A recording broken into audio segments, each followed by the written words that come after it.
एक बार घर में आग लग गई और सभी लोग उस आग को बुझाने में लग गए। उस घर में एक चिड़िया का घोंसला भी था, तो वो चिड़िया भी अपनी चोंच में पानी भरती रही और आग में डालती रही। वो बार बार जाकर पानी लाती और आग में डालती। एक कौवा यह देख रहा था और वो चिड़िया से बोला, अरे पगली, तू कितनी भी मेहनत कर ले, तेरे बुझाने से ये आग नहीं बुझेगी।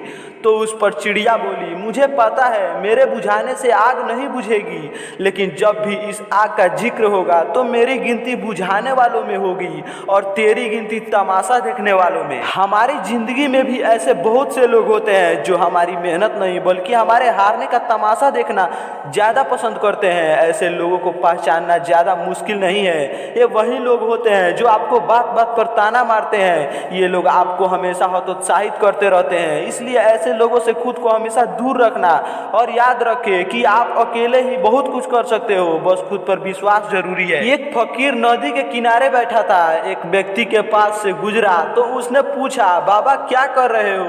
फकीर ने कहा, इंतजार कर रहा हूँ कि पूरी नदी सूख जाए तो मैं इसे पार कर लूँ। उस व्यक्ति ने कहा, कैसी बात करते हो बाबा, पूरा पानी सूखने के इंतजार में तो तुम कभी नदी पार ही नहीं कर पाओगे। तो फकीर ने कहा, यही तो मैं लोगों को समझाना चाहता हूँ कि तुम लोग जो सदा यह कहते रहते हो कि एक बार जीवन की सारी जिम्मेदारियां पूरी हो जाए तो मैं खुश रहूं, मौज करूं, घूमे फिरूं, सबसे मिलूं, लोगों की सेवा करूं। इसी तरह नदी का पानी कभी खत्म नहीं होगा और हमको नदी से ही पार जाने का रास्ता बनाना है। एक ना एक दिन हमारा जीवन खत्म हो जाएगा, पर ये जिम्मेदारियां कभी खत्म नहीं होंगी। हमें अपने जीवन की इन्हीं जिम्मेदारियों को अपने साथ लेकर वो हर काम करना होगा जो हमें खुशियां दे। हमें अपनी जिम्मेदारियों को, बोझ को कभी इतना बढ़ाना नहीं चाहिए कि जीवन में सिर्फ दुख रह जाए। एक बार केकड़ा समुद्र किनारे अपनी मस्ती से चला जा रहा था और बीच बीच में पीछे मुड़कर वो अपने पैरों से बने निशान भी देखता जाता। वह थोड़ा आगे बढ़ता और फिर मुड़कर पैरों के निशान देखता और उनसे बनी डिजाइन को देखकर खुश हो जाता। इतने में एक तेज लहर आई और उसके पैरों के सब निशान मिट गए। इस पर केकड़े को बड़ा गुस्सा आया। उसने लहर से बोला, मैं तो तुझे अपना मित्र मानता था, पर तुमने ये क्या किया?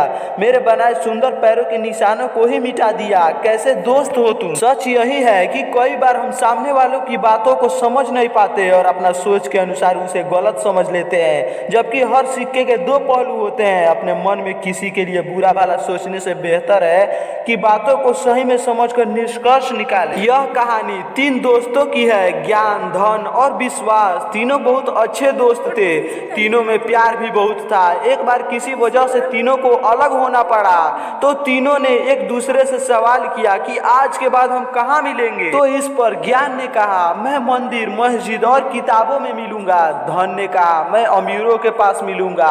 विश्वास चुप रहा और कुछ नहीं बोला। जब दोनों दोस्तों ने उसे चुप रहने का कारण पूछा तो विश्वास ने रोते हुए कहा, मैं एक बार चला गया तो फिर कभी नहीं मिल पाऊंगा। ये छोटी सी कहानी हमें सिखाती है कि ज्ञान और धन आप जब चाहे तब प्राप्त कर सकते हैं, लेकिन विश्वास एक ऐसी चीज है जो एक बार टूट जाए तो फिर उसका वापस आना बहुत मुश्किल है।